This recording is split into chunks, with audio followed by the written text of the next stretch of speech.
প্রথম কথা হচ্ছে নির্বাচনের পরিবেশ তো উত্তেজনাপূর্ণই হবে। একদল আরেক দলকে হারাবার চেষ্টা করবে, একদল জিতবার চেষ্টা করবে। যেই দল জিতবার চেষ্টা করবে সেটা প্রতিপক্ষকে ঘায়েল করার জন্য কথা বলবে, প্রতিপক্ষ আরেকজনকে ঘায়েল করার জন্য কথা বলবে। এটা খুব স্বাভাবিক কথা। কোনো কোনো জায়গায় হয়তো ভব্যতা সভ্যতার সীমাটা রাখা হচ্ছে না, সেই জন্য সকল দলকেই দায়িত্বশীল আচরণ করতে হবে।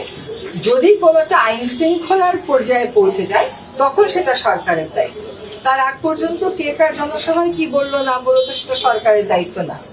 আরেকটা কথা হচ্ছে নির্বাচন সম্পূর্ণ একটি দেশের অভ্যন্তরীণ বিষয়। সেইখানে অন্য দেশ বিশ্লেষণ করতে পারে কিন্তু মতামত তো দেওয়ার সুযোগ রাখে না। তার বিশ্লেষণ থাকতে পারে কিন্তু কে জিতলে কি ধারণা করবে জিতবার আগেই এত কথা বলে দিলে তো এই মন্তব্য বস্তুনিষ্ঠ সেরকম মনে করার আমাদের কোনো সুযোগ থাকে।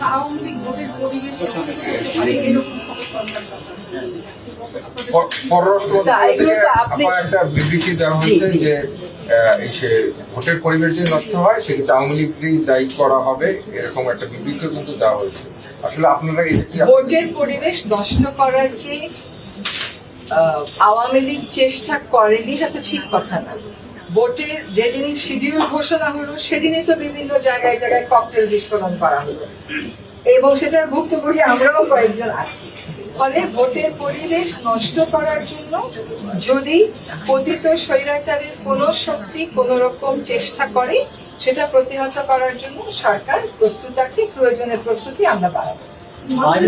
ভোটের পরিবেশ নিয়ে ভয় কাজ করছে যে যত সামনে এগিয়ে আসছে ভোট, ইভেন ভোটের দিন, ইভেন ভোটের পরের সময়টা।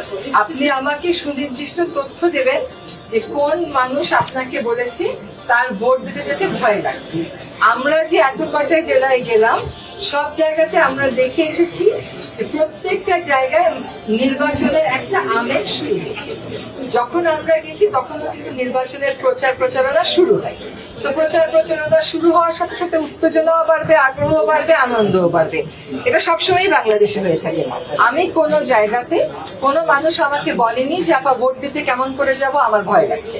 আপনাকে যদি কেউ এটা বলে থাকে আমাদেরকে জানাবেন, তার ভয় দূর করার দায়িত্ব অবশ্যই আমাদের। তবে একই সাথে এটা বলে রাখি, এই যে এর আগে যে প্রশ্নটা করলেন, এই যে ভয়ের একটা আবহ তৈরি করা, নানান প্রচারণা, সামাজিক যোগাযোগ মাধ্যমে নানান কিছু বক্তব্য, ভিত্তিহীন বক্তব্য দিয়ে একটা ভয়ের আবহ তৈরি করার চেষ্টা করা হচ্ছে। এই জন্যই বলা হচ্ছে যে পতিত স্বৈরাচার যদি নির্বাচনের পরিবেশকে বিঘ্ন করার জন্য কোনো কাজ করে আমরা সেটার বিরুদ্ধে ব্যবস্থা করব।